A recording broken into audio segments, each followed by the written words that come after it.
Karma Mini.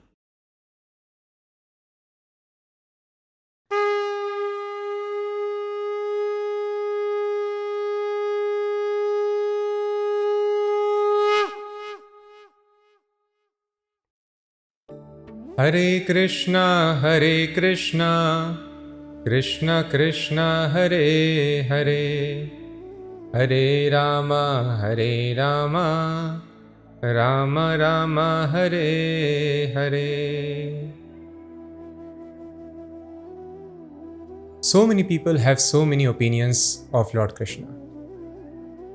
Some people tell he was a great politician, a king, or a cowherd boy, or a magician, a yogi. Some people also understand him as Supreme Personality of Godhead, others as manifestation of impersonal energy. So what is the perfect opinion in this regard should be understood from Arjuna, who heard the glories of the Lord from his lotus mouth himself. So without getting confused with so many interpretations of Bhagavad Gita, let us see what is Arjuna's conclusion after hearing Bhagavad Gita. Without delay, let's get started with chapter 10, Opulence of the Absolute. This session is dedicated to His Divine Grace, A.C. Bhaktivedanta Swami Prabhupada, our spiritual master and the founder and acharya of the worldwide Hare Krishna movement. Let's see verse number 1. Shri Bhagavanu Vacha Bhuya eva mahabaho Shrinu me paramam vachaha Yatteham priyamanaya Vakshyami hitakamyaya. The Supreme Lord said, "My dear friend, mighty armed Arjuna, listen again to my supreme word, which I shall impart to you for your benefit and which will give you great joy." Important word used in this verse is Priyamanaya, Yatteham Priyamanaya. Because Arjuna is very dear to Krishna, that is why this knowledge is being revealed to him. In order to understand this knowledge, this qualification repeatedly has been stressed by Lord Krishna. Bhakto asi me sakha cheti anasuyave. One should be non-envious, one should be devoted to Krishna, one should be friendly to Krishna. Sakha chayeti priyamanaya, one should be very, very dear to Krishna. Then this knowledge will be revealed. The question now comes, how to become dear to Krishna? That also Lord Krishna has been mentioning. A devotee is very dear to me. And that was a conclusion of previous chapter also. Man mana bhava mad bhakto madhyaji mam namaskuru. This is most confidential knowledge. Become my devotee, always think of me. Bhakta ativ me priyaha. Devotee is very dear to me. But among all kinds of devotees, there is this special devotee who is most dear to Krishna. Nobody has been so dear, nobody shall ever be so dear as this devotee. Who is this devotee? So this is very great secret. This is explained at the end of Bhagavad Gita. This confidential knowledge which we discussed in previous chapter, Krishna will repeat again. And after that, Krishna says in 18th chapter, Ya imam paramam guhyam. Guhyam means confidential knowledge. Paramam, topmost confidential knowledge. Mad bhakteshva vidhasyati. One who explains this secret of Bhagavad Gita to others, to my devotees. Nacha tasmat manushyeshu kaschin me priyakrit tamaha. Nobody is dearer to me than the one who explains this confidential knowledge to others. Bhavita nacha me tasman. Nobody has been, nor shall anyone be ever more dear to me. So the entire secret of understanding Bhagavad Gita is becoming dear to Krishna. And who is dear most to Krishna? One who preaches this knowledge to others. So thus, I request that let us realize this knowledge very nicely, very carefully. How to realize this also Krishna will further explain very nicely in the coming verses. So let us try to understand, Janma sarthak kari kar paropkar. And let us be benevolent and spread this knowledge to others.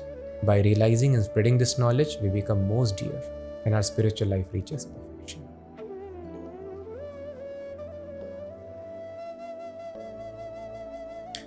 Na me vidussurgana prabhavam na maharshayah aham adirhi devanam maharshinam cha sarvashah. Neither the hosts of demigods nor the great sages know my origin, for in every respect I am the source of the demigods and the sages. The entire civilization has come from demigods, the powerful controllers of the universe. But Krishna is telling Name Viduhu. Viduhu means no, Name, they don't understand me. Surgana, Maharshina, the great sages and rishis who have given us such wonderful literatures in the form of Upanishads, Puranas, Vedas. So the great Maharshis do not know, and the Devatas, the supreme controllers of the universe, they also do not understand me. Understanding Krishna is so difficult. Aham adehi devanam. I am their source, but they do not know that. And what to speak of ordinary Devatas? The king of the Devatas is Lord Indra, the controller of rains. He possesses the most powerful weapon, Vajra. Krishna will explain in this chapter. Indra also thought, oh, this is just an ordinary cowherd boy in Vrindavan, and people have stopped my worship.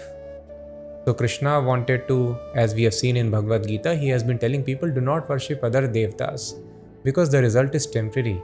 Just worship me for eternal return to the kingdom of God. And thus Krishna dissuaded the Vrijvasis from worshipping Indra. And when Indra got to know, he became infuriated.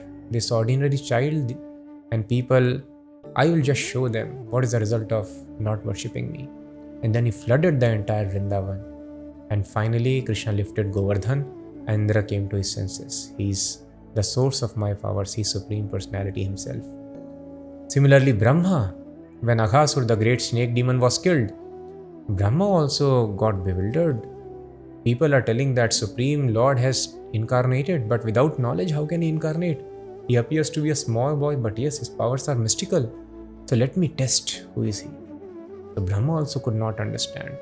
He kidnapped all the friends of Krishna and the cows and calves of Krishna. And finally he realized.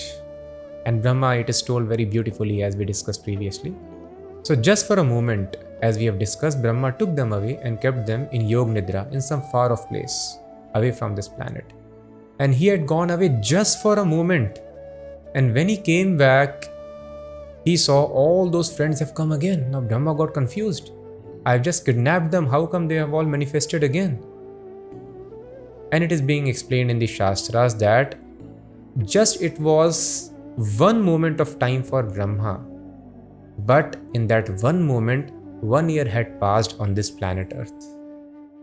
As we understand in the relativity, that if you travel at the speed of light and come back after 10 years, other people who are living on this planet would have aged much more than you, maybe 40 or 50 years.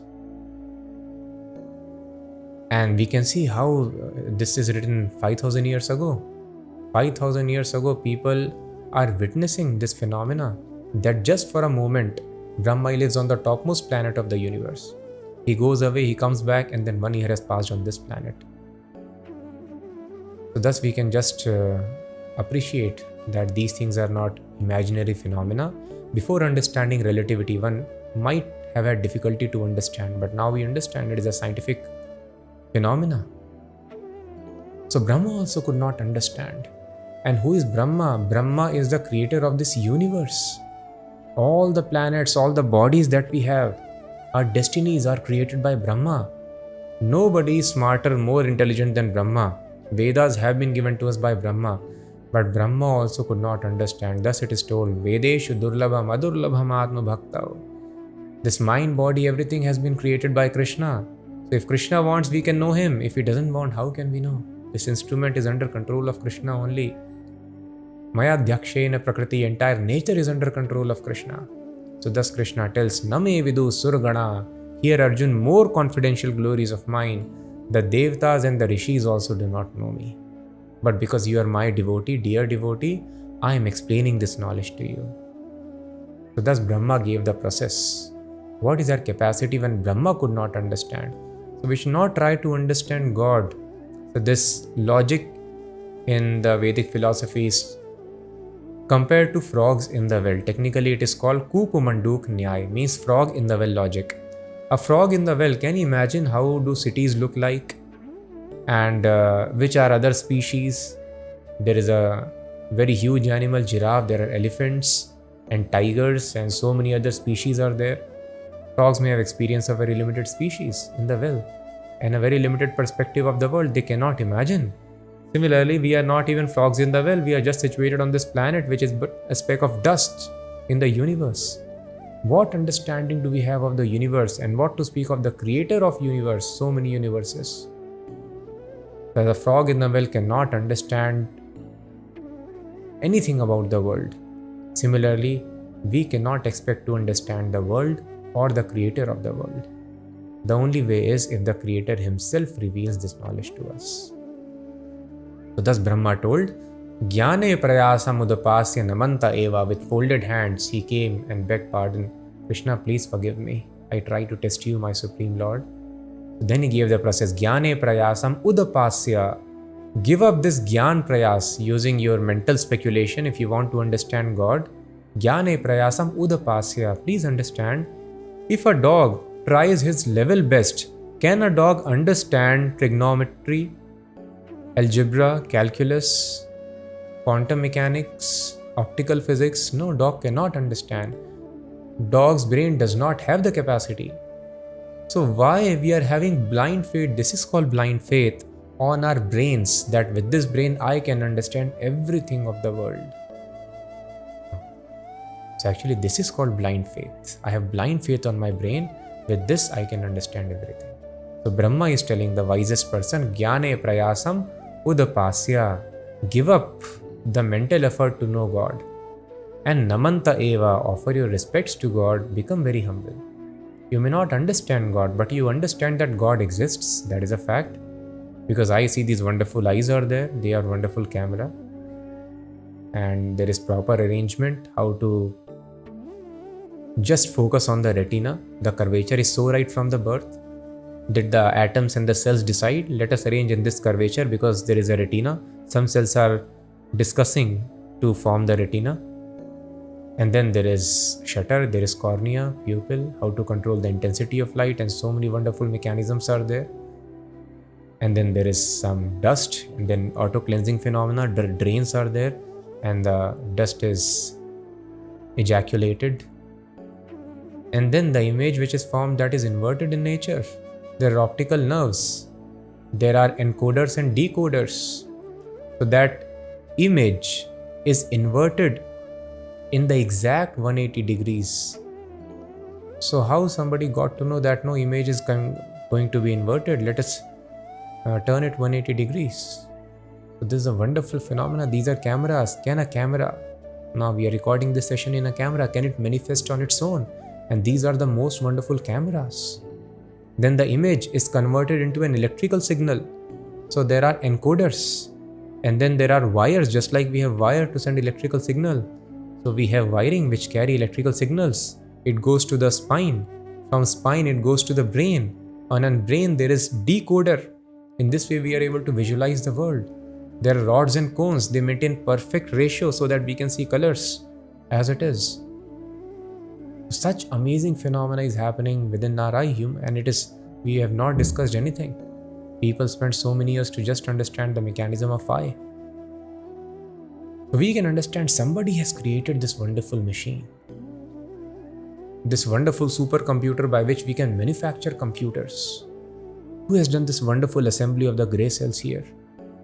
So somebody is there, this we can understand. So I should simply bow down, become very humble.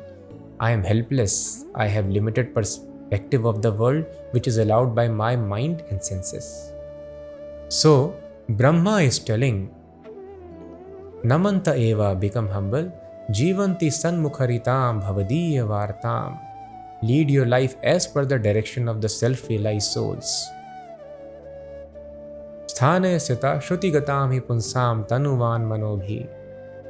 So Tanu, Vak and Mana, with mind, body and speech, one should completely surrender unto Krishna. Namanta eva. My God, please let me know. What is your instruction? Because He is Supreme Controller, He is our best well-wisher, we should surrender unto Him and ask Him, what is best for me? How to attain real happiness? What is the truth of life? So this surrenderance, to the degree we execute it, in that proportion knowledge is revealed. With mind, body and speech we should surrender, and Shruti Gatam, simply keep on hearing. Ye prayaso ajit jitopi taistri lokyam. By this effort, the person who is prayaha ajita, who is almost unconquered, becomes conquered. By whom? By his devotees. Out of his great love, he agrees to be conquered, and his perfect understanding is revealed. So the perfect knowledge can be achieved when a person surrenders completely to the God and simply lends one's ears to understand this perfect knowledge from God or to the people who have realized this knowledge from God. Otherwise, Krishna has mentioned here, even the demigods and great rishis do not have knowledge about me. Yomamajam manadim cha vetti lokamaheshwaram asammuda samartyeshu sarva papa pramuchyate. He who knows me as the unborn, as the beginningless, as the supreme Lord of all the worlds, he undiluted among men is freed from all sins. So we are not able to understand God because of sinful life. So doubts will remain as long as we are covered by the reactions of sinful activities. Now here Lord Krishna is telling, if anybody is able to understand, one is convinced that yes, He is Anadim, Lord is beginningless, and He is Ajam, He is not born. What is the meaning of not born? Because we are also not born, soul is eternal. Not born means Krishna does not undergo a phenomena of birth.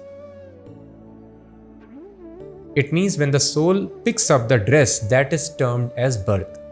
So Krishna is free from this phenomenon of taking dresses over him.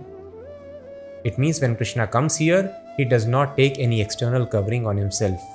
He is complete spirit inside and outside. There is no difference between body and soul of Krishna. Krishna does not take any body which is made up of matter. That is why he is Ajam. He does not take birth. He becomes manifest. That is why technically it is called Avirbhav. He manifests himself, he becomes visible, and then he becomes unmanifest, invisible. That's it. There is no birth and death for Krishna. So if one understands Krishna is Ajam, Krishna does not take birth. And Krishna is Anadi. Krishna has no origin. He is the origin of everyone. He is freed from all sins. So there are 9 steps to spiritual perfection. It starts with Adav Shraddha. Adav Shraddha means, just like if you are hearing this Bhagavad Gita for the first time, then you might become little inquisitive. This sounds interesting, very logical, authoritative. Let me try to understand more. This is called Shraddha. Adav means the beginning is little Shraddha, little faith. Let me try to understand what this knowledge is. And with this little faith, when a person advances further, then he associates with the devotees. This is the second step, that is called Sadhu Sangha. And then when one associates with the sadhu, he eventually tries to follow the practices of sadhus. That is called Bhajan Kriya. One takes initiation from the spiritual master. Initiation means formal acceptance of spiritual master as one's guide. One surrenders unto such guru. And then he starts practicing devotional life. Only after initiation means the beginning. That is actually the beginning of spiritual life. Before that, it is all preparation. So the Sadhu Sangha, association of devotees, is very, very important to maintain always, even after initiation. All our desires and convictions are simply because of the association that we have. And when a person starts executing devotional practices by being initiated from a bona fide spiritual master, he reaches fourth stage, that is called anartha nivritti. One becomes freed from all unwanted habits. Anartha means which makes sense, anartha means nonsense. Anything which does not help us to become immortal, to realize our spiritual position, to gain platform of unlimited happiness, that is called anartha. In other words, anything, any effort done on material plane for material enjoyment more than keeping the body and soul together, that is called anartha. So all such anarthas, unwanted habits, especially sinful habits, meat eating, intoxication, gambling, illicit sex, one becomes freed from these pillars. And then one comes to the platform of nishtha. Nishtha means firm faith. Till then, confusion will be there. Whether it is right or wrong, sometimes I think it is very right, it is perfect. Sometimes I get confused, this may be just one of those theories that people have. So this confusion will remain. As long as a person is sick, confusion will be there about the taste of food. Similarly, as long as we are infested with sinful tendencies and activities, clarity about spiritual life will not come. So if we are not very disciplined, we are not careful to avoid sinful activities, then we will remain confused. So this fourth stage is difficult to cross because we are habituated to breaking the regulative principles. But by rigid following of bhajan kriya, spiritual practices under the guidance of spiritual master, one is able to cross over this stage. And when one is freed from unwanted habits and drives, then one becomes firmly established nishtha. One can not only protect his faith and understanding, one can even convince others. And after nishtha comes ruchi. Ruchi means taste.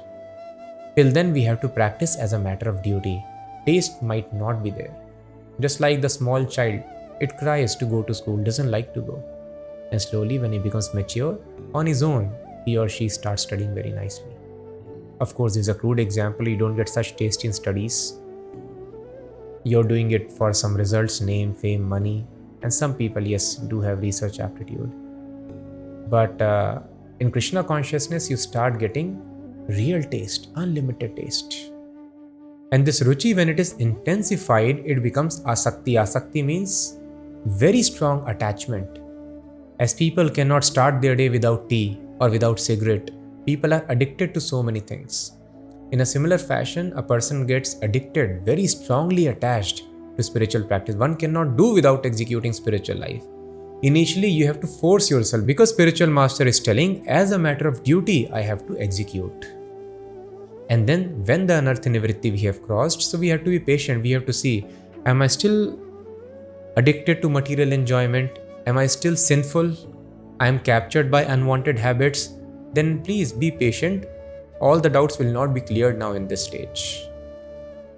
But a stage is there which is called nishtha, firm faith, and then ruchi, then taste will come. So we have to wait for that. Before that, taste may come sometimes.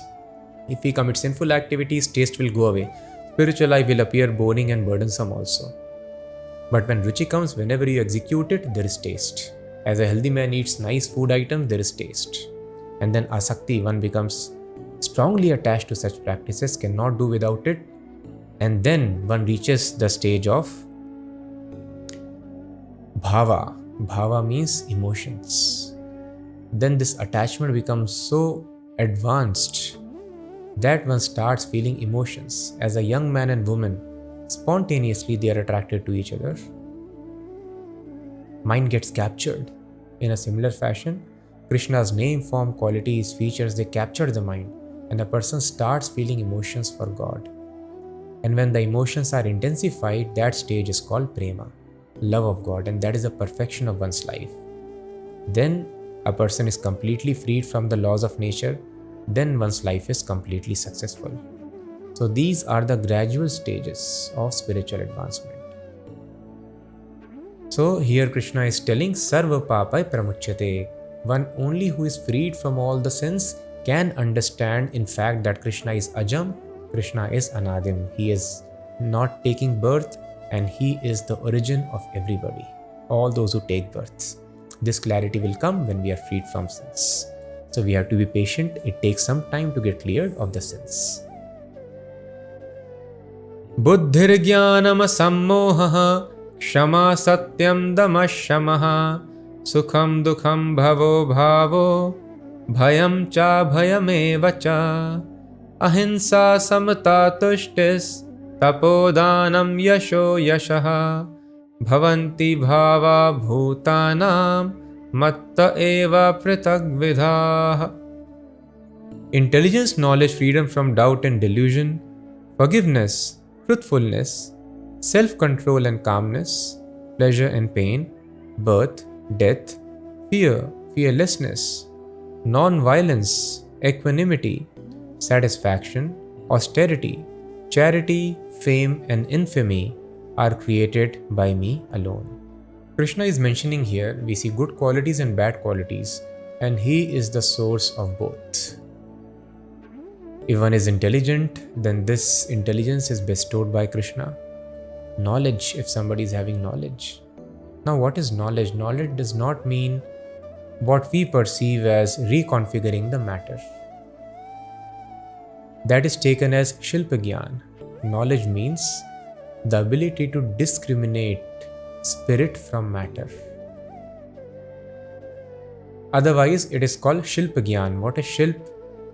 Shilp means just like ordinary work. A mason is there, he's putting one brick from here to there.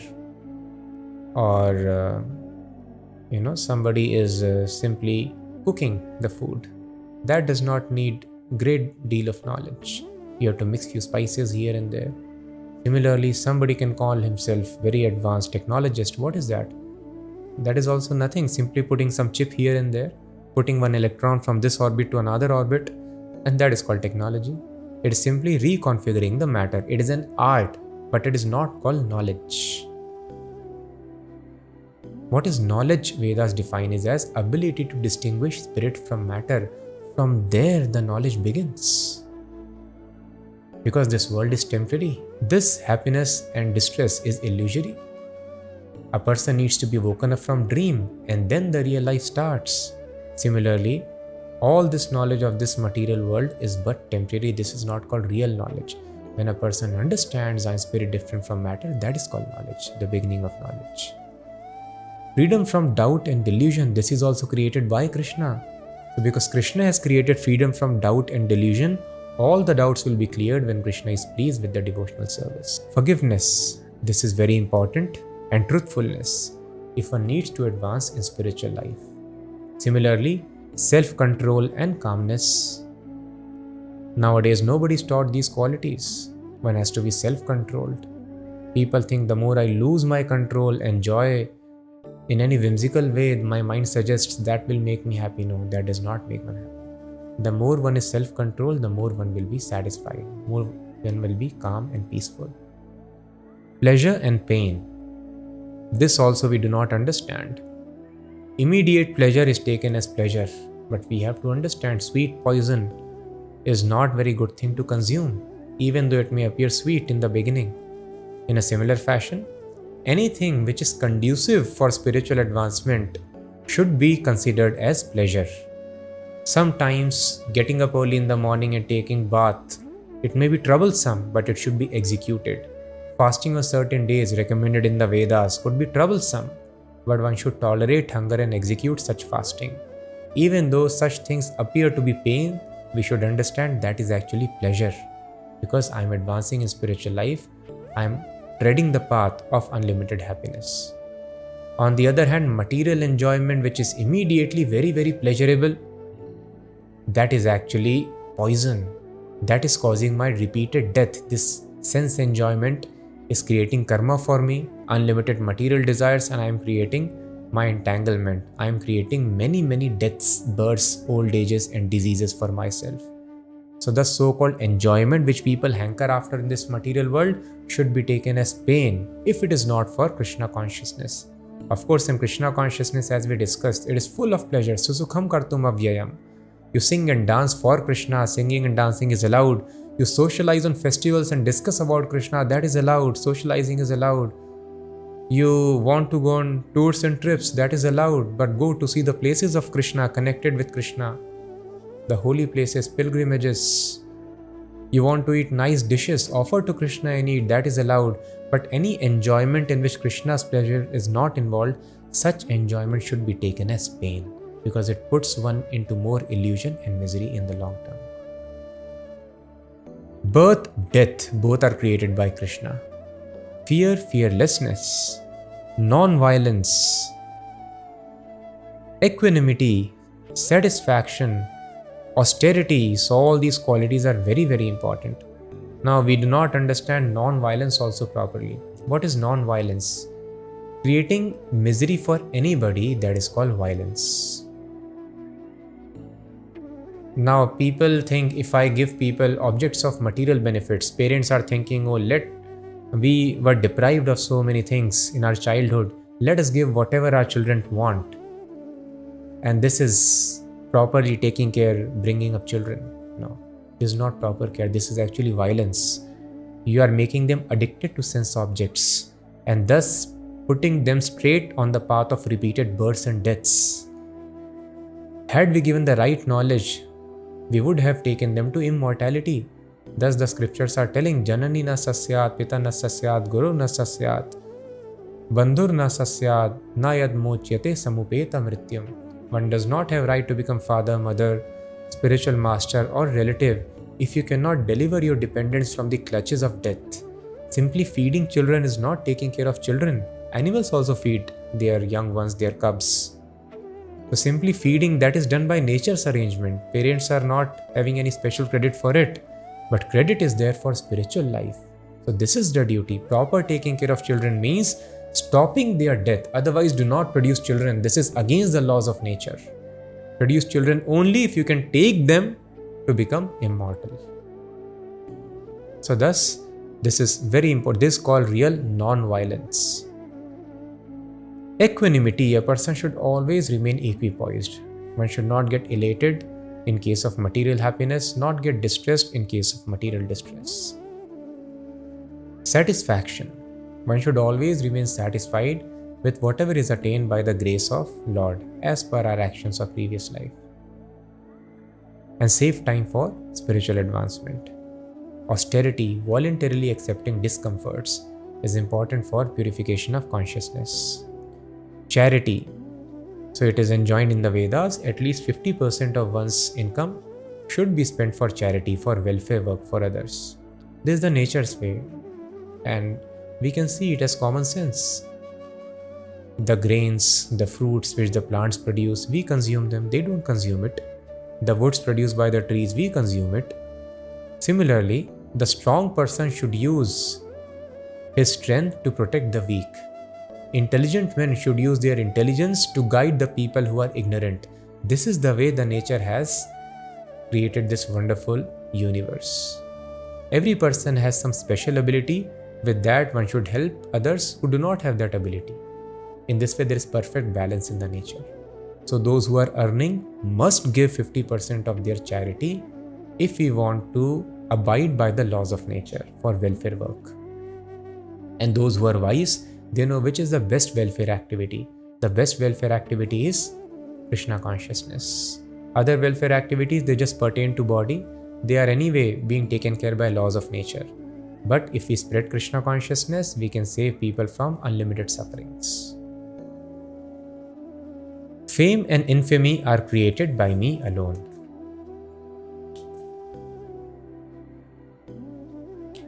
Maharshaya sapta purve chatvaro manavastatha madbhava manasa jata yesham loka imaf prajaha. The 7 great sages and before them the 4 other great sages and the manus, progenitors of mankind, are born out of my mind, and all creatures in these planets descended from them. Maharshaya sapta purve. We would have heard of Saptarishis if we are having little touch with the Vedic knowledge. There are 7 great sages and they are their 7 planets. We see this constellation of 7 planets like a big spoon in the sky. So these great sages, and accompanied by 4 other sages, they are called Chatusanas, the 4 sons of Brahma, followed by 14 Manus. So these are the patriarchs of all of us. Human and non-human species have descended from them. So it is not that less intelligent beings evolved into more intelligent ones. No, but the most intelligent beings have created other intelligent and non-intelligent beings. Etam vibhutim yogam cha mama yo veti tatvataha so vikalpena yogena yujyate natra sanshayah. He who knows in truth this glory and power of mine engages in unalloyed devotional service. Of this there is no doubt. Aham sarvasya prabhavo mattas sarvam pravartate iti matva bhajante mam buddha bhavas samanvitah. I am the source of all spiritual and material worlds. Everything emanates from me. The wise who know this perfectly engage in my devotional service and worship me with all their hearts. So here Krishna is telling, Aham sarvasya prabhavo matta sarvam pravartate. Everything spiritual or material is emanating from me. And Buddha, those who are learned, bhajante mam Buddha bhava samanvitaha. So this word is very important. Bhajante and bhava samanvitaha. So some people tell bhajante or devotional service, the path of bhakti, is meant for people who are less intelligent. They cannot follow the path of Gyan. But here very clearly Krishna has told, Gyani takes many births and Bhakta quickly gets realized on this path of knowledge. And thus bhajante, he is telling the people, most wise people, Buddha means most learned. Bhajante, they engage in my service because I am the ultimate truth. And how do they engage in my service? Bhavas samanvitaha. With great, as we have discussed, there are various stages, 9 stages of spiritual perfection. And 8th stage is called bhava, feeling transcendental emotions for Krishna. So feeling transcendental emotions with great love, those people who are wise, they are worshipping me as Aham Sarvasya Prabhu, as the source of all the spiritual and material worlds. So this is Krishna, the source of everything that we see around us and what we do not see as well.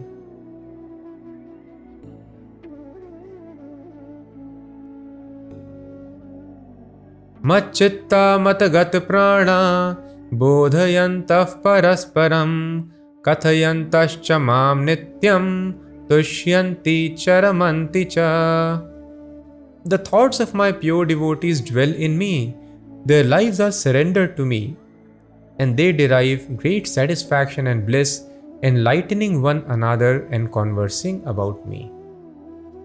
So what are the activities of the great souls who have realized absolute truth? Macchitta madgad prana. Their lives are surrendered unto me, their consciousness is absorbed in me, and bodhayanta parasparam, mutually they are discussing the knowledge of mine and my glories. So these are the activities of perfectly realized souls. They spend all their time just in discussing topics related to Krishna. So one may ask that how do we understand that Krishna is the source of everything material and spiritual worlds? Because we see that Krishna appeared 5000 years ago, but before that, how to understand? Some people tell Vishnu incarnated as Krishna. So yes, it is understanding that Vishnu incarnated as Krishna, but the Bhagavad school tells, Srimad Bhagavatam, the conclusion of all the Vedanta sutras, Ete chansh kala punsam krishnastu bhagavan swayam. Various incarnations are listed. Rama adi murtishu kalaniyamena tishtan nana avataram akarod bhuvaneshu kintu. In Brahma Samhita also it is mentioned, Rama adi murtishu kalaniyamena tishtan. Rama, Varaha, Adi, etc. So many incarnations are there. But Krishna Swayam Samabhavat Paramah Pumanyo. Krishna himself is the Supreme Personality of Godhead. Same thing Vedvyas. After all, we have not seen any incarnations. All this knowledge we get from the Vedas, knowledge of Lord Shiva, Goddess Durga, Lord Ganpati, and everybody.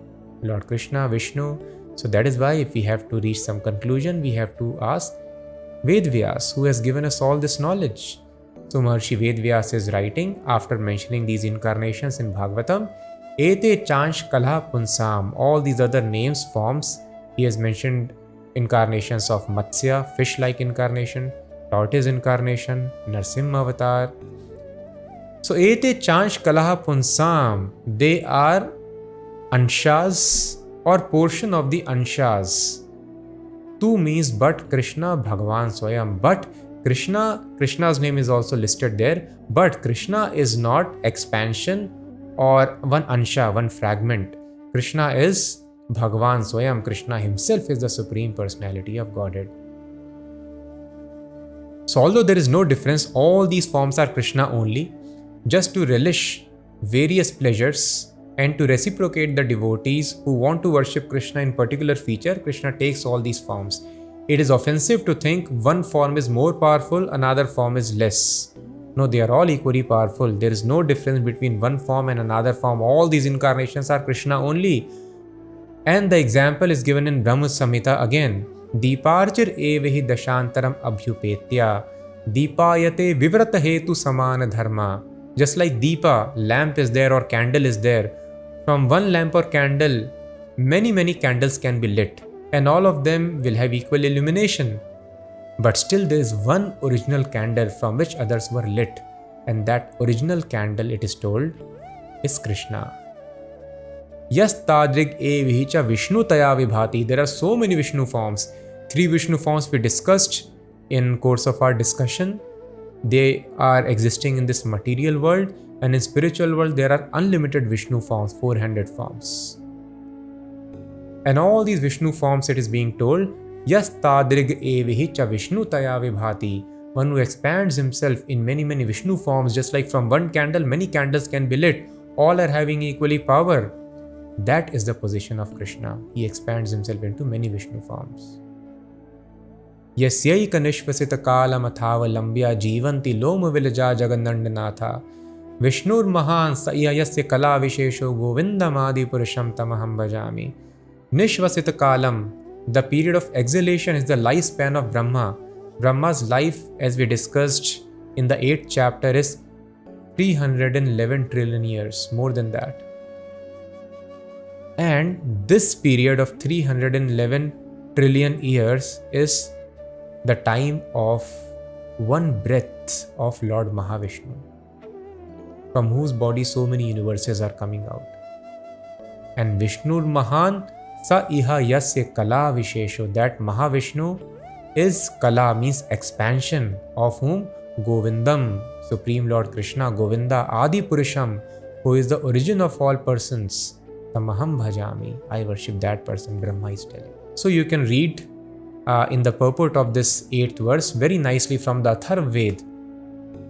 So some people tell, please show me where in Vedas Krishna's name is there. So many places.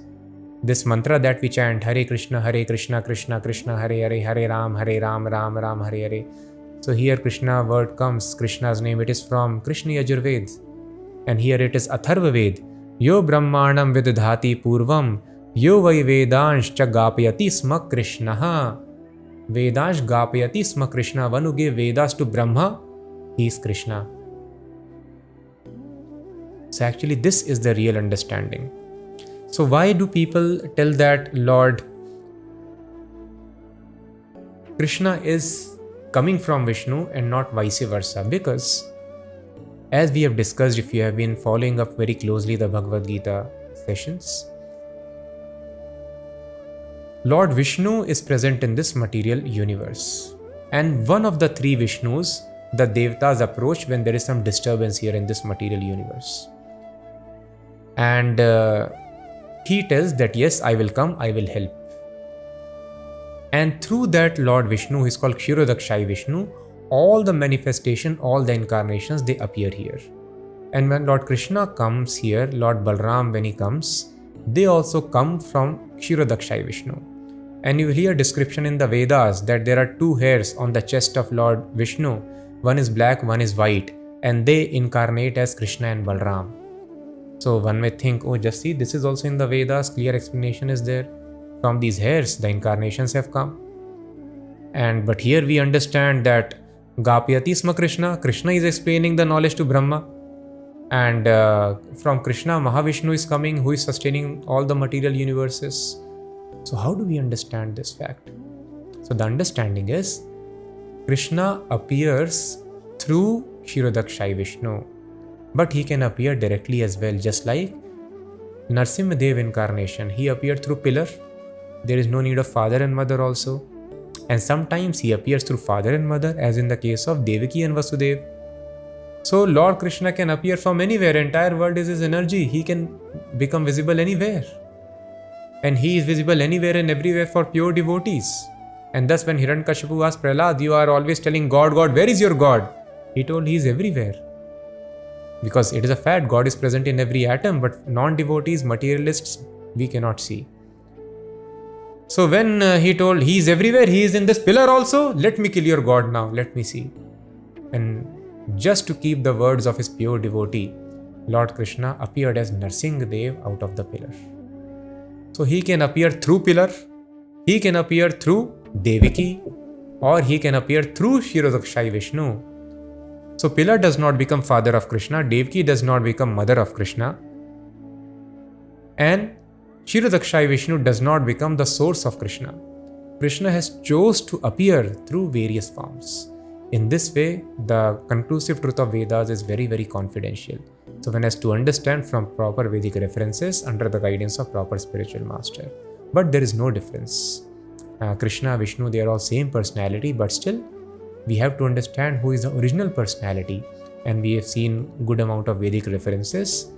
And that is why it is told in the Vedas further, Ram Ram Rameti Rame Rame Manorame Sahasra Nam Tat Tulyam Ram Name Varanane.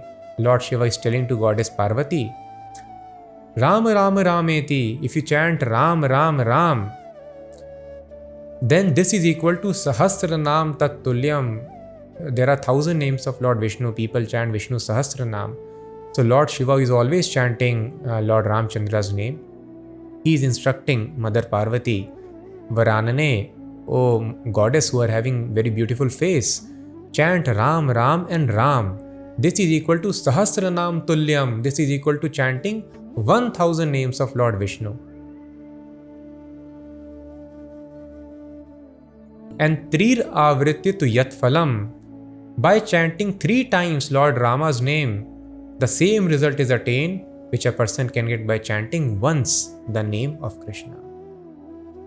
So this is the version of the Vedas. So it means by chanting one Krishna, one gets the result of chanting Ram, Ram, Ram, and that is equal to chanting 1,000 times the name of Lord Vishnu. So in this way also we can understand how Krishna is the source of all other forms. And like this, the references are unlimited, but time is limited. Maybe in course of our other sessions, we will see more references. But here this is very important, and that we will see also in the next chapter. Krishna will show his 400 form and then he will show his 200 form. Telling this 200 form Devtas also cannot see, because Devtas cannot go beyond the material universe. And 400 form is visible in material universe, Lord Vishnu. And 200 form of Lord Krishna, Goloka ev nivasati akhilatma bhuto, that lives in spiritual world. Devtas are conditioned being like us. They don't have access to spiritual world. So thus all these wonderful explanations we will discover more in course of time. For now we can understand Aham Sarvasya Prabhavo. Krishna is the source of everything. All the incarnations, all the expansions, all the material universes and the spiritual planets. Tesham satata yuktanam bhajatam priti purvakam dadami buddhi yogam tam yena mam upayanti te. Tesham satata yuktanam bhajatam priti purvakam dadami buddhi yogam tam yena mam upayanti te.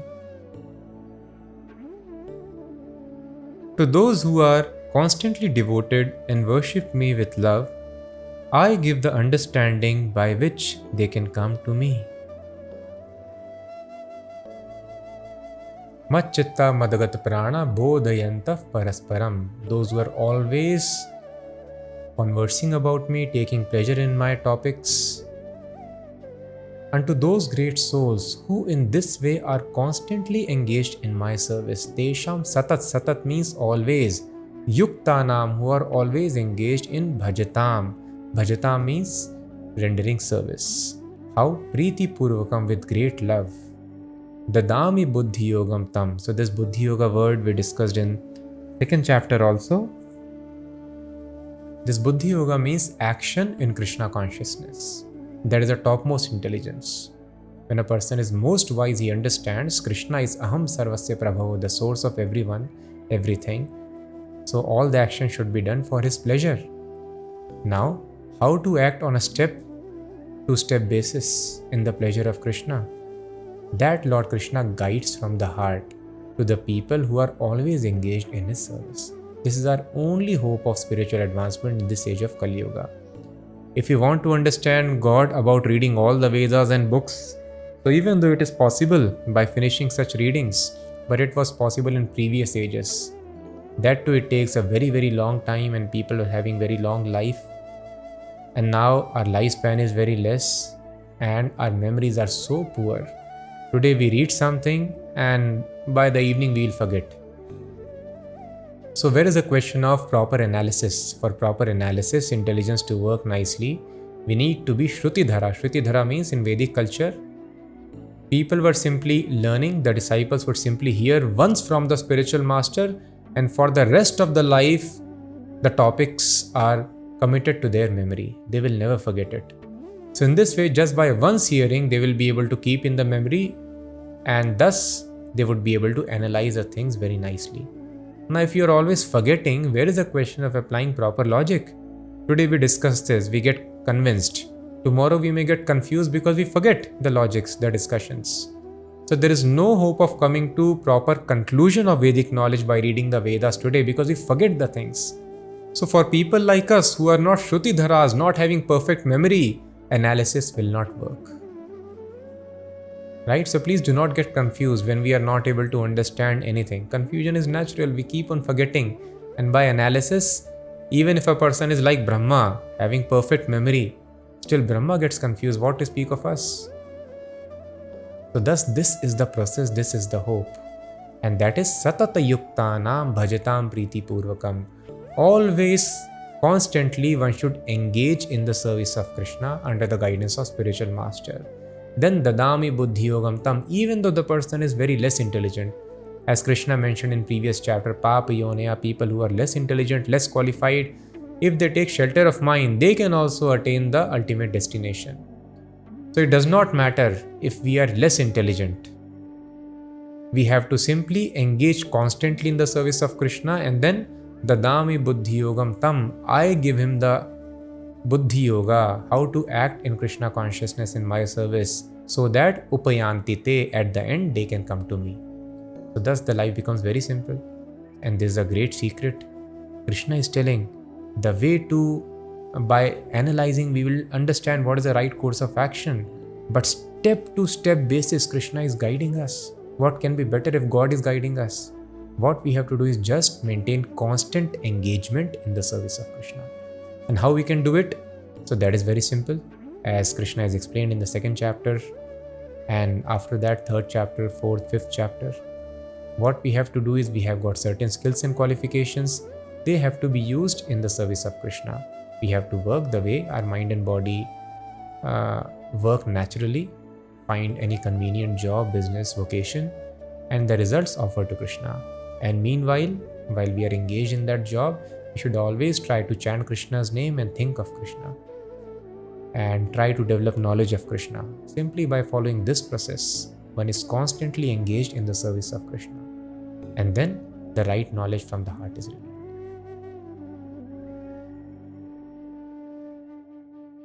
Teshamevanukampartham aham ajnanajam tamaha nashayami atma bhavastho jnanadipena bhasvata. Out of compassion for them, I, dwelling in their hearts, destroy with the shining lamp of knowledge the darkness born of ignorance. Aham ajnanajam tamaha, the darkness which is ajnanajam, born of ignorance, I destroy because I am seated in the heart. So Krishna is very compassionate upon such devotees who are always glorifying him, engaged in his service to such great souls. Thus, it is very simple. The subject matter is so nice, so interesting. Bodhayanta parasparam, find another person and keep on discussing this knowledge and engage always in service of Krishna. Tesham, to such great souls, Krishna destroys Nashyami Atma Bhavasto, all the ignorance. So when Krishna wants to destroy ignorance, then where is the question of not getting enlightened? Krishna gives all knowledge. So this is the easiest process. Rather than waiting life after life to gradually develop your body and intelligence and understand Krishna, let us engage with whatever little intelligence and strength we have in His service, and then He will guide step to step basis, and He will destroy ignorance from the heart. So usually we think unless we use discrimination, we apply logic, reasoning, we cannot get proper knowledge, but this is not correct. We see all the species are having knowledge of maintaining themselves, their young ones, eating, mating, sleeping, defending. This knowledge is there for everybody. How to create shelter, how to defend themselves, how to raise their young ones, arrange food, store food, all these things, this knowledge is given. So knowledge is given by Krishna from the heart.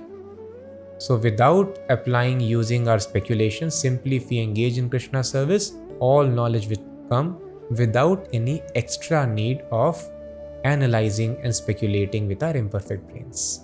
But still, one should not become lazy.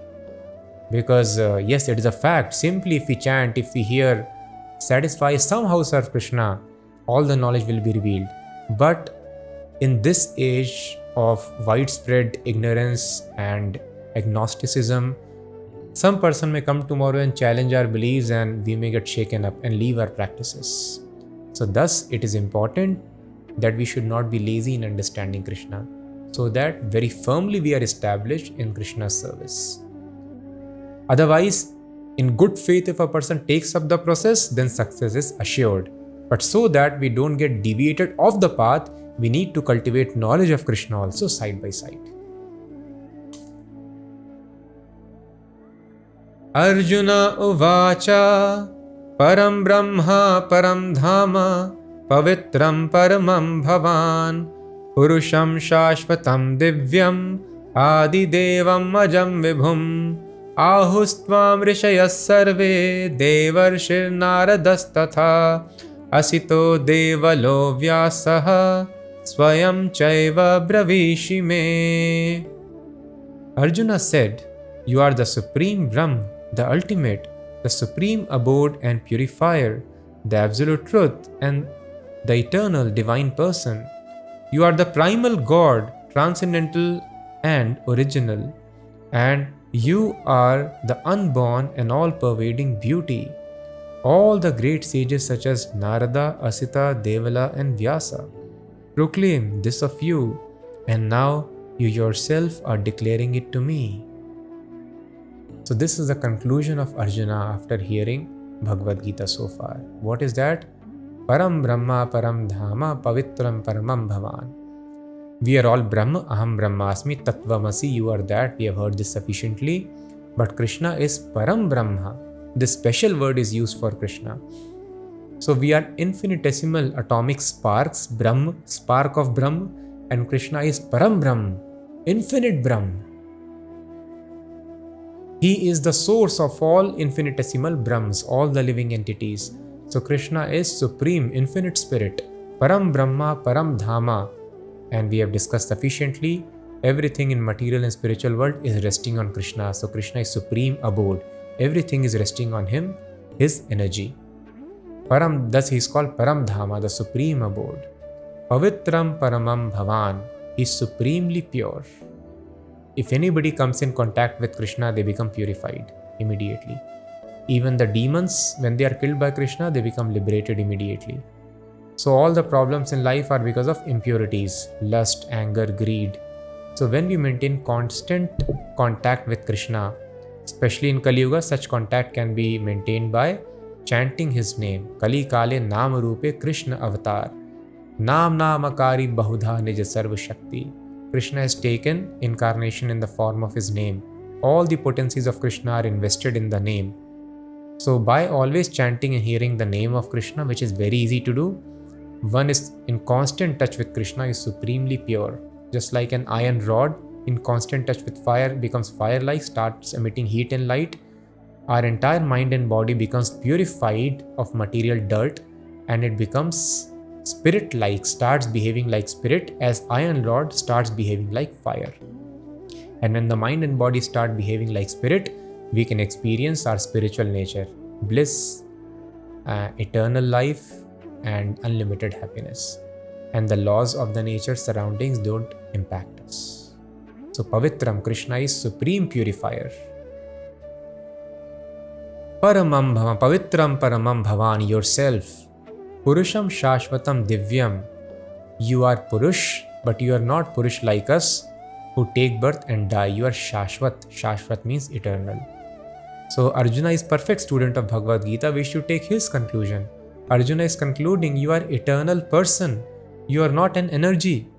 You are eternally a person. Always you are a person and you will always remain a person. Purusham Shashvatam. You have never taken birth, you will never die. Purusham Shashvatam Divyam. How is it possible? We see persons take birth and they die. No, because you are Divyam, you are spiritual. On spiritual platform it is possible. And Adi Devam, you are the not any other Devata, you are Adi Devam, the origin of all the Devatas. Ajam Vibhum. Again the word is used Ajam. So many times Krishna has told, I am Ajam. Arjuna is also telling Ajam. Ajam means one who does not take birth, does not accept bodies. So Krishna does not accept body. He has not accepted a body sitting in the womb of Devaki. Krishna is always like that in that form. That is spiritual form of Krishna, which appears like matter so that we can see him. Ahustvam Rishaya Sarve Devarshir Naradastatha. And all the great sages, Rishaya Sarve, Dev Rishi Narad, Asito, Devalo, Vyaso, these are great Vedic authorities. Asit and Deval are less known if you are not into the Vedic knowledge, but everybody definitely knows Ved Vyas, the author of Mahabharat, Srimad Bhagavatam, compiler of all the Vedas. So Arjuna is quoting, not because I am your friend, so I am doing flattery to you. Oh, you are unborn, you are God. Just like friends may sometimes speak of each other. No. So do not think it is a friendly glory, but all the great sages speak such of you, that you are Param Brahma, Param Dhama.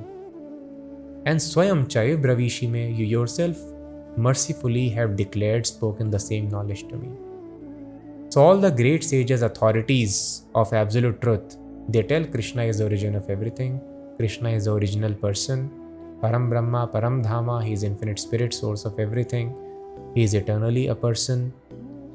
And Arjuna, the perfect student of Bhagavad Gita, has come to the same conclusion. Krishna is also telling the same thing, I am God. Then why we are spending time uselessly? All the authorities have told. Krishna has declared this Bhagavad Gita has been accepted as authority by every authorized sage. So if you want to save time, we can accept it and start practicing this very nice process which is mentioned here of Buddhi Yoga or Bhakti Yoga. And there is no loss. Chant the name of Krishna, engage in service of Krishna.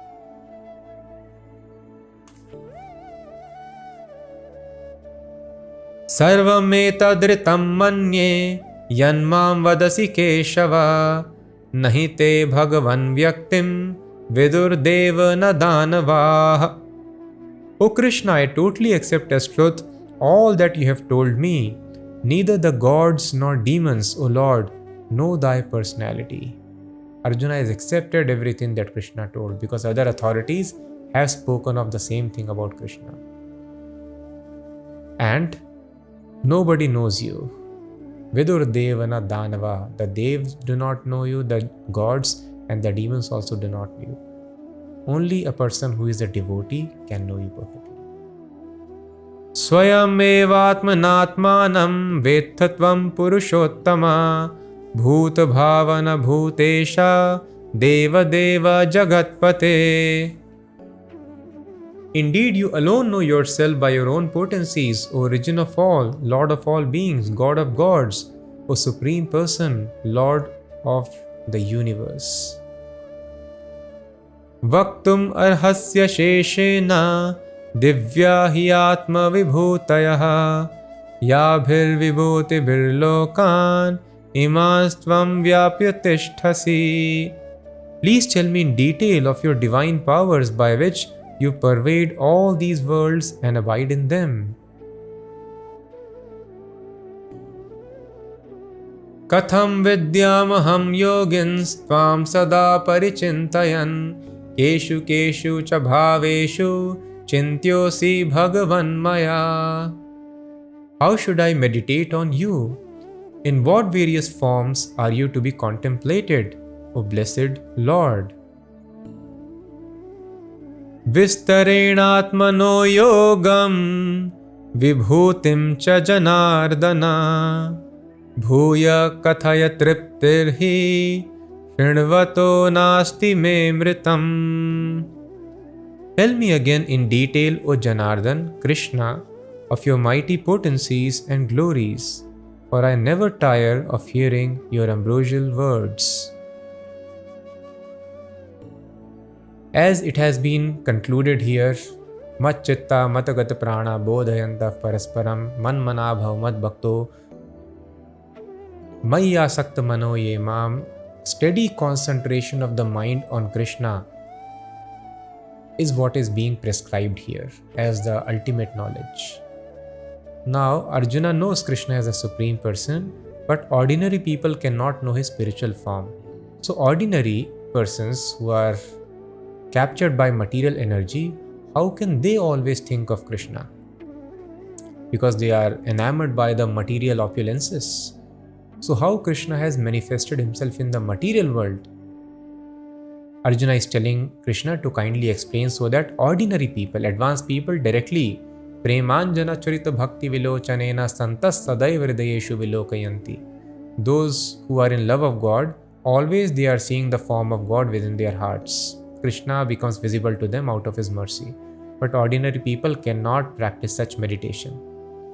So what ordinary person can do? For the sake of poor people like us, Arjuna is putting forth this question. How can an ordinary person meditate on you, think of you, O Krishna? Please explain your glories.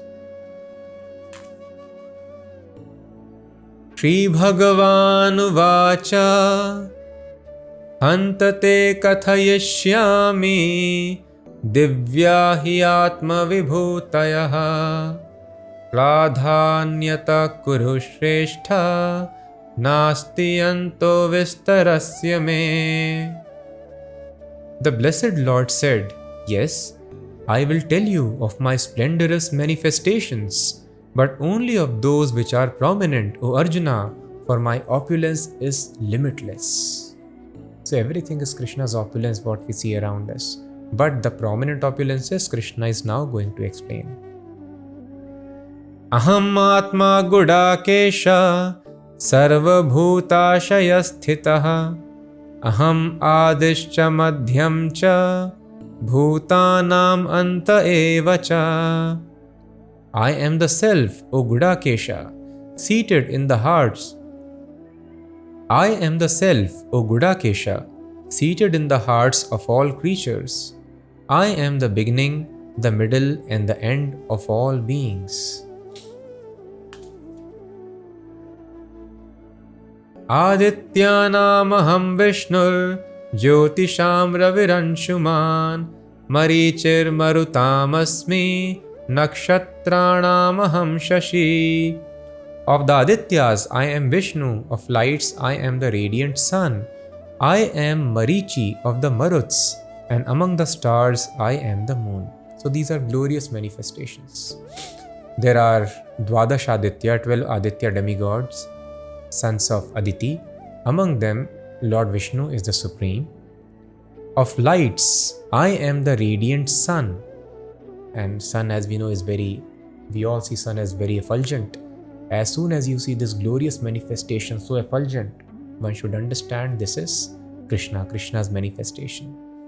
I am Marichi of the Maruts. Maruts are the demigods who control the heavenly spaces, winds, and Marichi is the most prominent among them. He is also manifestation of Krishna.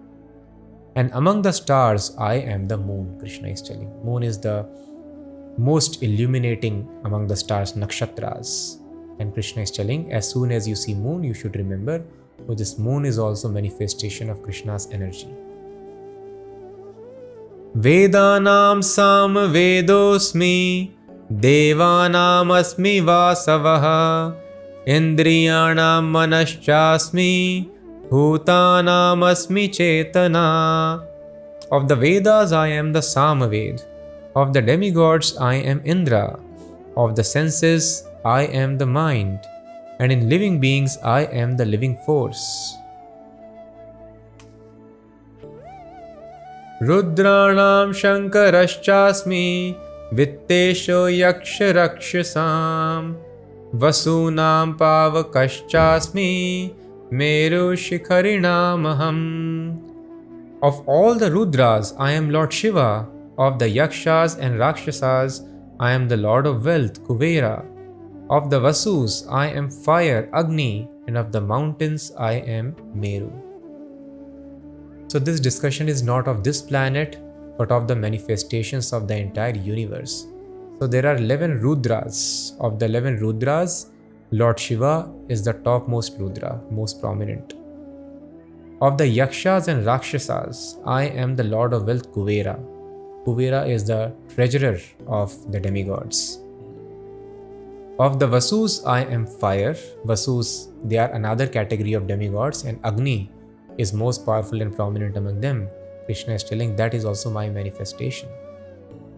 And there are so many mountains, and the tallest mountain is Mount Meru. Krishna is telling that is also my manifestation.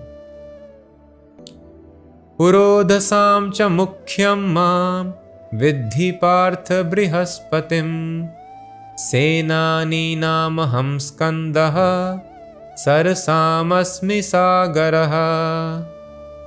Of priests, O Arjuna, know me to be the chief Brihaspati, the lord of devotion.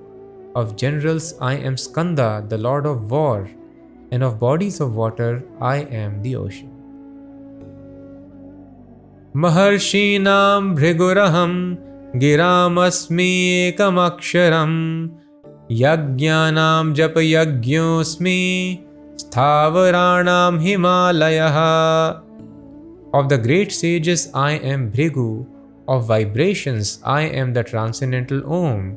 Of sacrifices I am the chanting of the holy names Japa. And of immovable things I am the Himalayas. Now when we read this description, I am ocean, I am Himalaya, I am moon. So one should not think, if a person does not have proper understanding, one may think Krishna is energy or the material energy. These are manifestations of matter, moon, Himalayas, water. But then Krishna is telling I am person also, I am Bhrigu, I am sun. So some people think that sum total of everything that is there in the universe, that is Krishna. Krishna is not a person. Ultimately, Krishna wants to tell everything that you see around you, that is Krishna. So this is not the proper understanding. Proper understanding, because Krishna, at the same time, Arjuna has concluded, you are Purusham, you are a person. Shashvatam Divyam, you are always a person. So Krishna cannot be matter, which is spread everywhere. When Krishna tells, I am ocean, Himalayas, and etc., it means Achindya Bheda Bhed, as we have been discussing. There is no difference between energy and energetic. At the same time, there is difference. Sun and sunlight are one unit, because there is no separate existence of sunlight without sun, or sun is existing without its light. It's not possible. So thus they can be said as one. At the same time, we cannot tell that sunlight is exactly same as sun. So when Krishna is telling this is me, it means this is my energy. In that sense, Krishna is telling. So all these are manifestation of Krishna's energy. Just like the leaves, the twigs, the branches are all tree, but still tree is tree. It is the complete whole. So this is the way in which we are supposed to take this explanation. It is me means it is my energy, because energy is not different from me. So very important word used here is Yajnanam Jap Yajño Asmi. There are so many yajñas. There is yajña of dravya, which means offering grains into the fire sacrifice, or giving charity of material goods. That is called dravya yajña. There is Gyan Yajna, when somebody reads the Vedas. That is also sacrifice of one's intelligence, one's time, energy.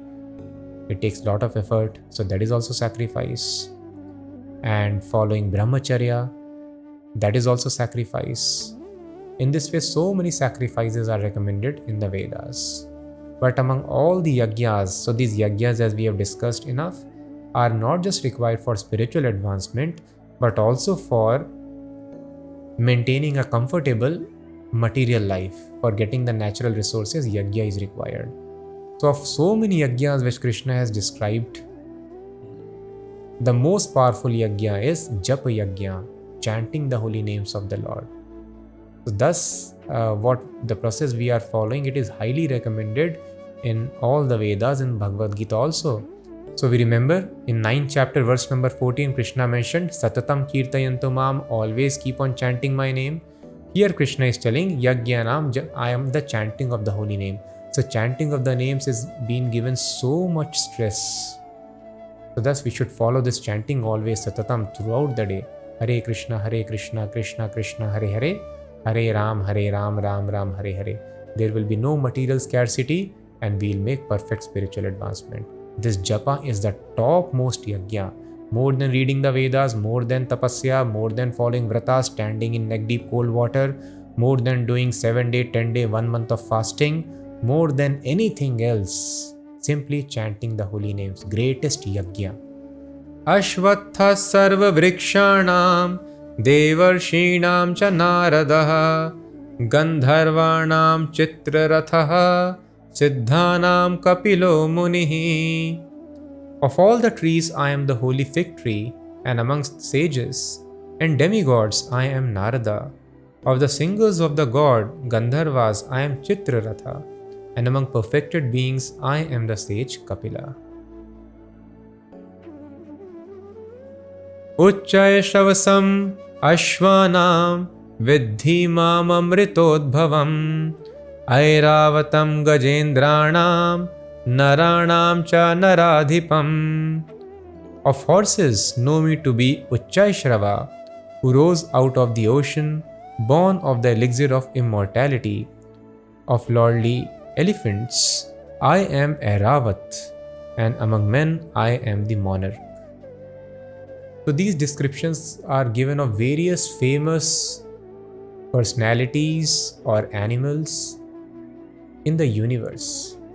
So it might take a lot of time if we described every personality. The great sage Bhrigu, the most powerful sons of Brahma, who went and kicked Lord Vishnu on his chest. That is why those who make deities, they have this footprint on Lord Krishna's chest. So that impression is of Lord Bhrigu's feet. He is very, very powerful sage. But time is very less. And anyway, we don't see these personalities as other powerful personalities they can witness. But anyway, we have seen monarch, it is described here. So whenever we see king or prime minister or powerful rulers, we can immediately think of Krishna, that Krishna has invested their potency in them. That is why they have rose to such power. So in this way, we should always try to think of Krishna. So as far as Airavat and Uchchaishrava are concerned, they came out of the churning of ocean of milk. We know Lord Shiva, he drank poison and nectar was given to the demigods. In that churning, one horse also came out and elephant also came out. So these are their names, Uchchaishrava and Airavat. So if time permits, we will discuss sometimes about all these great personalities. Lord Kapila, who is incarnation of Krishna himself, who explains Sankhya Yoga to his mother Devahuti, and Devarshi Narad, we all know. He is the incarnation of Bhakti potency of Lord Krishna. He is a spiritual master of entire universe and that of sage Vedvyas also. Ayudhanamaham vajram dhenunam kamadhok Rajanaschasmi kandarpaha sarpanam vasukihi. Of weapons I am the thunderbolt, among cows I am the surabhi, givers of abundant milk. Of procreators I am Kandarpa, the god of love, and of the serpents I am Vasuki, the chief. Anantaschasmi naganam varuno yadasamaham pitranam aryamachasmi yamasayamatamaham. Of the celestial Naga snakes, I am Ananta. Of the aquatic deities, I am Varuna. Of departed ancestors, I am Aryama. And among the dispensers of law, I am Yama, Lord of Death. Prahaladashchasmi daityanam kalah kalayatamaham mriganam cha mragendroham vainateyascha pakshina. Among the Daitya demons, I am the devoted Prahlad. Among the subduers, I am Time. Among the beasts, I am the lion. And among birds, I am Garuna, the feathered carrier of Vishnu.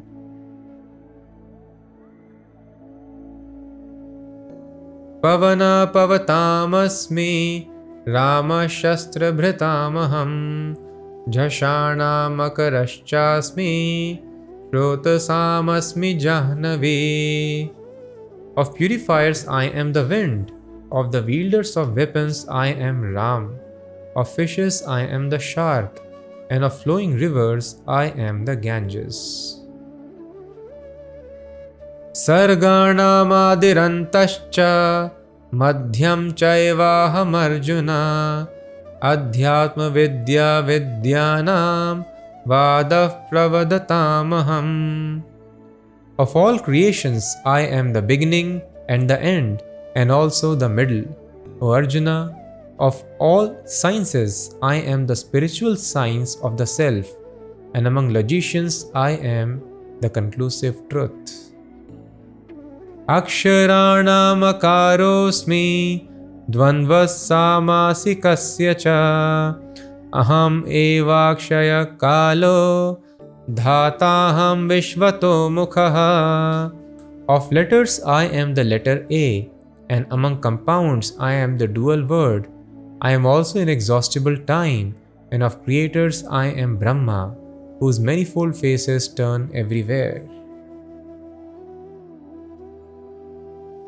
Mrityu sarvaharashchaham udbhavascha bhavishyatam iti shrirvakcha narinam smritir medha dhritikshama. I am all-devouring death, and I am the generator of all things yet to be. Among women I am fame, fortune, speech, memory, intelligence, faithfulness, and patience. So death is an established truth. Nobody can avoid death. So when we see death happening, we should understand this is also the energy of Krishna, arrangement of Krishna. And these are the feminine qualities: fame, speech, memory, intelligence, faithfulness, patience. Any woman becomes glorious by having one or more of these qualities. So when we see such qualities, then we should understand this is also Krishna, manifestation of Krishna's energy. Brihasam tatha samnam Gayatri chandasamaham Masanam margashirshoham Ritunam kusumakaraha. Of hymns I am the Brihat Sam, sung to the Lord Indra, and of the poetry I am the Gayatri verse, sung daily by the Brahmanas. Of months I am November and December, and of seasons I am flower-bearing spring. So Gayatri verse is the topmost verse of the Vedic literature, and it is meant to be chanted by advanced souls, either Brahmanas. Brahmana means Brahma Jana Atiti Brahmana, who has realized that he is not the body but spirit soul.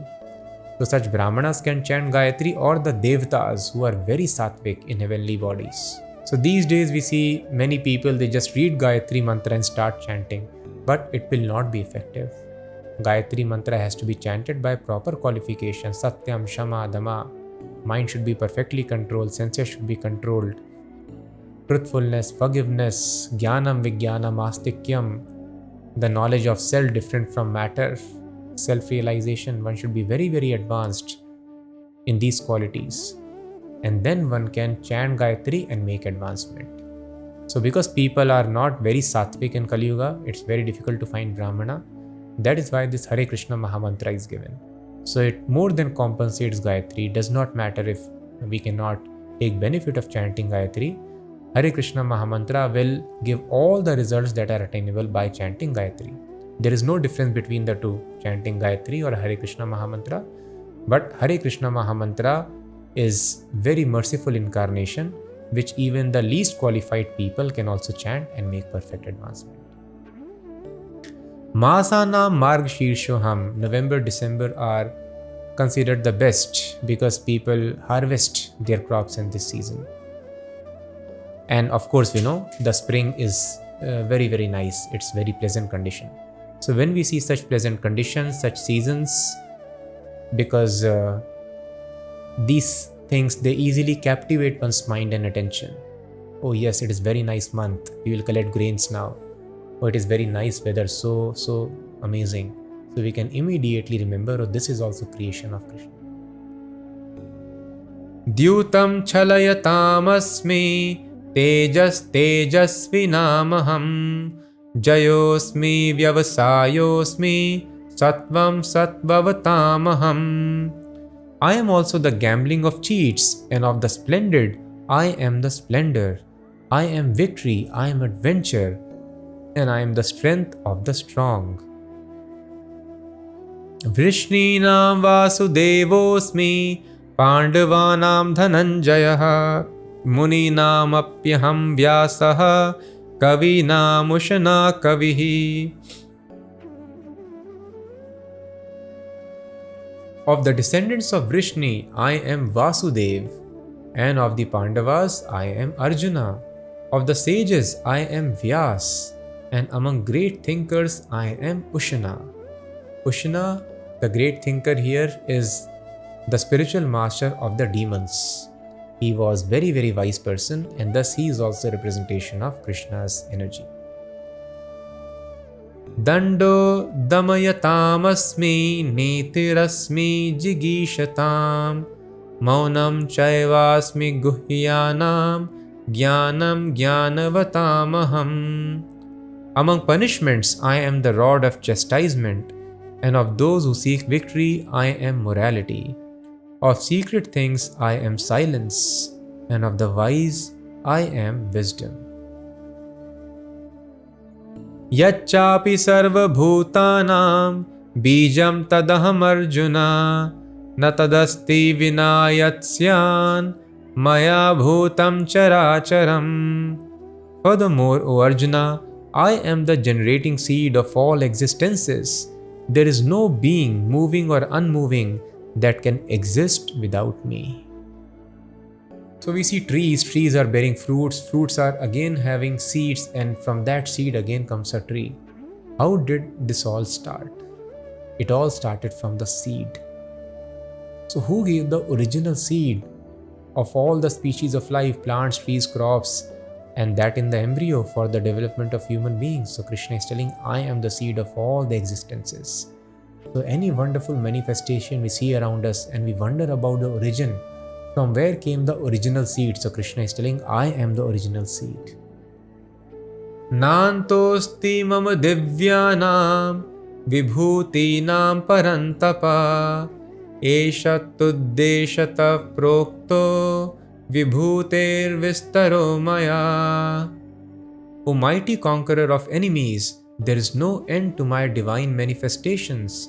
What I have spoken to you is but a mere indication of my infinite opulences. Yad yad vibhutimas sattvam Srimad urjitameva va tat tad eva vagachatvam mama tejonsha sambhavam. Know that all beautiful, glorious and mighty creations spring from but a spark of my splendor. So even though we cannot conceive of Krishna's spiritual form in our heart always, Krishna is telling, any beautiful thing you see around you, any mighty thing that you notice around you, it is manifestation of my splendor. So tomorrow if we find some beautiful flower around us, we should think, oh, this is also Krishna's energy. Krishna is wonderful creator. If we see any beautiful man, woman, any educated, very erudite man or woman scholars, we should understand, oh, this is also manifestation. Their brain, mind has been designed by Krishna. Otherwise, nobody could have been so learned. We see any nice composition of poetry, we should understand this is Krishna's manifestation.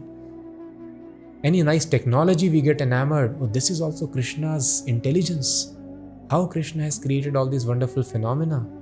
So anything beautiful, splendorous, we should immediately think of Krishna. So in this way, indirectly, if we start thinking of Krishna, one day we will reach sufficient purification by which we can directly think of Krishna. Athva bahunaytena kim gyatena tavarjuna Vishtabhyahamidam Krishnam ekanshena sthito jagat. But what need is there, Arjuna, for all this detailed knowledge? With a single fragment of myself, I pervade and support this entire universe. So Krishna is telling Arjuna, why you are asking, what is the need of all this detail? Just like we have a car, we need not understand all the details, intricacies of car manufacturing. We need to know how to use the car to reach our destination, our goal. In a similar fashion, this world is very, very complex, unlimitedly complex. One cell is more complex than a metropolitan city in its rush hour. So one cell, we cannot understand how somebody has developed a city in such a small unit called cell. And self-replicating city. Can one city, New York, produce another New York? Same building, same houses, same offices, same traffic, same water, same gas, same everything. It is impossible. But that is self-replicating city. What is this arrangement? So many cities are required. They make up this wonderful complex machines, our bodies. So Krishna is telling, what is the need, Arjuna, of all these things? You have to think of me and just understand this entire material manifestation. Mam tejo ansha sambhavan. Ansha means from one fragment of mine, entire universe is pervaded and sustained, and that is Paramatma manifestation. Lord Krishna in the form of Paramatma, Andantarastha Paramanu Chayantarastham Govindamadi Purusham Tamaham Bhajami. He has entered into Anda, Brahmanda, the supreme egg universe, and Paramanu, he has entered within the atom also. So every atom is able to maintain its integrity, its form, structure, because Paramatma is there present inside. So all the body's units are sustaining because Paramatma is sitting in every body. So thus, with one fragment, Krishna is telling, entire material world is pervaded and is sustained. So one fragment of mine is so powerful. So there is no end to my glories, Arjuna. So there is no need of such detailed explanations. Just think of me and become my devotee. So these are some introductory opulences of Krishna. These opulences are meant so that we can increase our affection on Krishna. And thus, when we understand the glories of any person, automatically we like to discuss about that person. We want to meet that person and establish relationship with that person. So if we get convinced about the glories and opulences of Krishna, it will be very easy to become devotees of Krishna, which is the purpose of explaining all these opulences. And now, the next chapter, universal form. A very unique vision is given to Arjuna, where he is able to see entire universe, including past, present and future, sitting in one place. How was that manifested? We will see in the next chapter. Thank you so much for hearing. Please keep on chanting always. Hare Krishna.